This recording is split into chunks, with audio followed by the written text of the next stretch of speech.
Hi, this is Uday. Now I am going to discuss about welded connections. In my last session of connections, I have discussed about riveted and bolted connections. Now I am continuing with welded connections. Coming to introduction, welding consists of joining two pieces of metal by establishing a metallurgical bond between them. Like in this, there won't be any rivets or bolts as if it is in rivet connections or bolted connections. Here we will take the two metal pieces which we have to join, and we will establish a metallurgical bond between them, so that they are called as welded connections. Like the welding is done by making the two metals which we are to join, uh, by making them close, and we will take a metal, and we will do welding by melting it, so that the metal which we are melting will provide the metallurgical bond between the two metals which we have to join. After cooling, the bond is established between the two metals. And coming to types of welded joints, there are three types of welded joints majorly. They are butt weld, fillet weld, slot weld, and plug weld. Coming to butt weld, it is also known as groove weld, because in this weld we will make the groove in the two metals which we want to join, and we will do welding on that groove, and we will establish the welding connection between the two metals. So it is also known as groove. And depending upon the shape of the groove made for welding, these butt welds are classified as shown in the below figure. This figure shows the butt joints which we are using. And coming to the butt joints, we will make the groove between the two metals which we want to join, and we will establish the welding on the groove, so that they will set by connecting. And in the figure it is shown the types of butt joints. This is called single square groove, because the groove is made as square. And in this is called single bevel groove, in which the groove is made as V shape, and it is called single bevel groove. If that V shape is done on the two sides of the metal, then it is called double bevel groove. And it is a single V groove, in the which groove is made in the shape of V. And if it is double V groove, we will make the groove, that means that V groove on the two sides of the metal, so it is called as double V groove. And coming to this, it is the single J groove, in which the groove is in the shape of J. If it is on two sides, it is double J. And it is single U groove, and it is double U groove. And coming to these are somewhat different. They are called flare bevel groove. It is also a bevel groove, but why it is called flare bevel groove? Because in this the welding is done with more heat rather than in the remaining weldings. So it is called flare bevel groove, where we will establish the bevel groove. And it is flare V groove. Here the V groove, like V groove is established between two flares, and welding is done, so it is called as flare V butt weld. And in this the two flanges are joined, so it is called flanged butt joint. And coming to fillet weld is a weld approximately triangular cross section joining two surfaces at right angles to each other in lap joint, T joint, or corner joint. Like in butt weld, what we will do is we will make the grooves, and we will do welding on that. While coming to fillet weld, we won't make any grooves, but we will make the welding like that. Welding between the two metals like that, so that it will be right angle to each other. and that fillet weld we will do through lap joint, T joint and corner joint. Let's see the joints now. Coming to lap joints, in the figure it is showing that lap joints, the two metals which we want to join are lapped one onto the other, and at the ends we will do welding. And there is some terminology like called standard fillet weld. What it is when the cross section of the fillet weld is isosceles triangle with face at 45 degrees, it is known as fillet weld. Means here at this part, particularly at the face, if the welding is done here with 45 degrees, then it is called standard fillet weld. In special circumstances it will be 60 degrees and 30 degrees also. And coming to T joint, T joints can be done in the three ways as shown. Like fillet, that fillet joint can be done near the side. Means here they can done as shown in this figure. And this fillet weld can be done far from this side.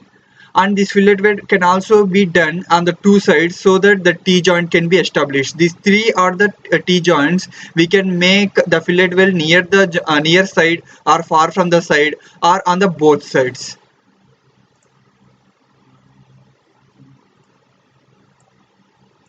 And coming to corner joint, this is called corner joints. In this we will make the two metals which we want to join like in the L shape or else perpendicular to each other, and at the end we will join them, and means we will establish the bond, metallurgical bond between them, and so it is called as a corner joint. And a fillet weld is also known as concave fillet weld, convex, or as mitre fillet weld, depending upon the shape of the welded face. Let's see how they are called, like concave, convex, and mitre based on that shape. In this figure, it is showing convex fillet weld because the weld between these two metals is established as the concave one. See, we can see in the figure. Like it is the weld is mentioned as the concave, so it is called a concave fillet weld. And coming to here, this distance is called leg length, and this is called means if we draw a line joining these two metals, a straight line or a straight inclined line, the distance between the two is called as the throat. And coming to this, it is called convex fillet weld. As discussed above, like if the fillet weld is done in the shape of the convex, it is called as convex fillet weld. And here also the leg length is this, and same as above, whether it is concave or convex, the throat distance is same. Means we will draw a straight inclined line between the two metals, and the distance between the two we will treat as the throat. And coming to this, it is called as the mitre fillet weld. In this there won't be any shapes like convex or concave, and we will make the weld so that it is straight and inclined between the two faces, and which is so it is directly called as a throat, as there won't be any concave or convex shapes. And in this also it is this length is called leg length, and this distance is called throat. And coming to slot weld and plug weld, these are the last welds in this type. And typical in the typical slot weld, we will take the two plates, and in the one plate we will make the elongated hole and holes, and we will put that plate onto the other plate, and we will make the fillet welding along the periphery of the hole. And in the typical plug weld, we will not elongate the holes, but we will make the small holes in one plate, and we will put that plate onto the other plate, and in the same way as above, we will fill the filler material and in the entire hole. And let's see how it will be. In this figure, the plug and slot wells are shown. Like these are the two plates, and in the above plate we will make the holes. As it is slot weld, we will make the elongated hole, and we will put it onto the another plate, and we will make the filler material to fill in this hole along the periphery of the hole. And if it is the plug weld, as discussed, the holes will not be elongated, but they will be small holes, and here they have made the circular small holes, and they have attached these two plates by doing plug weld. And coming to advantages of welded connections, there are more advantages compared to riveted and bolted connections, as there is no any gusset plates and connecting angles. Welded structures are lighter, so it will make the less dead load onto the foundation of the structure, which will be the economical for us. And coming to next advantage, there is no, as it is not any bolted connection, there won't be any bolts or fasteners, so there is no need of making holes, which will make the welding process quicker. And comparing to bolt and rivet connections, it is more adaptable. Why? Because for example, while coming to circular tubes, we can't join them through bolting or riveting, like we can't even establish them there. But while coming to welded connections, we will make them join easily. So in the same way, in other connections also, where we can't adapt bolt or rivet connections, there we can adapt welded connections very easily. And coming to the efficiency point of view, by by these welded connections, we will get 100% efficiency, whereas it is 70 to 80% in the bolted connections, and it is very less compared to bolted in the riveted. So while coming to the efficiency point of view, welded connections is will get more efficient when we go with rather than riveted and bolted connections. And noise produced in welding process is relatively less, as discussed in the above point.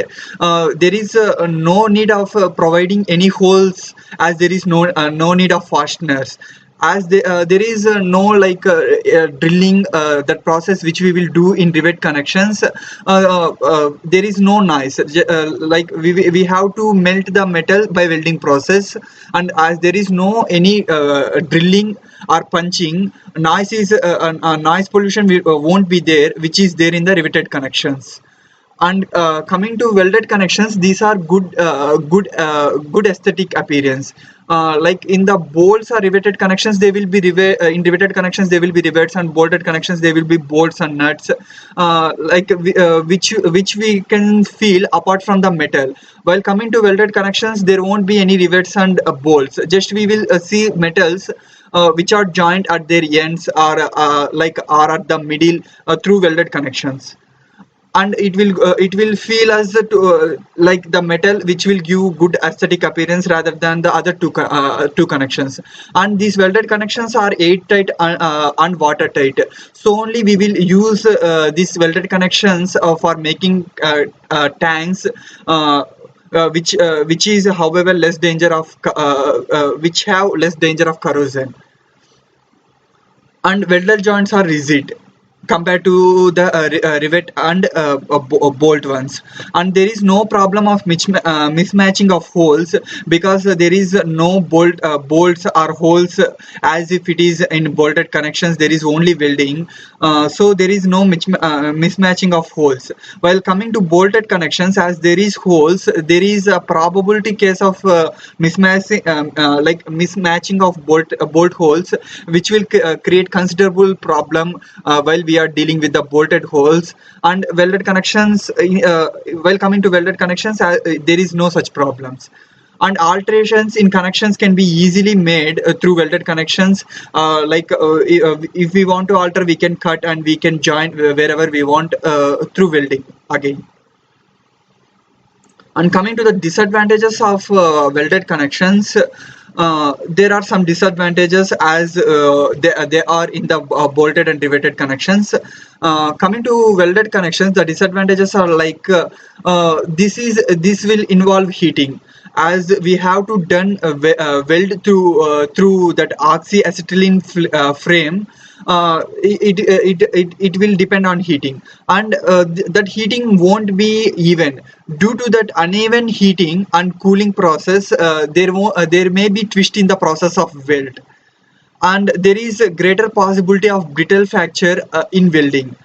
And a welded joint fails earlier than the bolted joint if the structure is under fatigue stresses. Means if the structure is under repetitive loading, then there is a chance for the structure to be under fatigue stresses, under which the welded connections will fail earlier compared to the bolted connections. And coming to the inspection of these welded joints, it is very difficult and expensive. Why? Because it need non-destructive testing. We can't remove the weld and see whether the weld is good or not. It will ultimately lead to the damage of the structure. So if we want to test the weld, we have to test without damaging the weld. So for that, we obviously we have to go with non-destructive testing, which is expensive, and high skilled person is required for welding. And a process of like a proper welding in field connections is very difficult, because it's depend on the place where we are doing, and it may be some at heights, or it may be at ground level. So proper welding may not be possible in field conditions. And as discussed in the advantages, welded joints are rigid. They are not only rigid, they are over rigid, so that they can't even take some moments or forces due to their over rigidity, which will lead the structure to the stresses. And if the loads are very heavy, they may lead the structure to go to damage. Thank you for listening.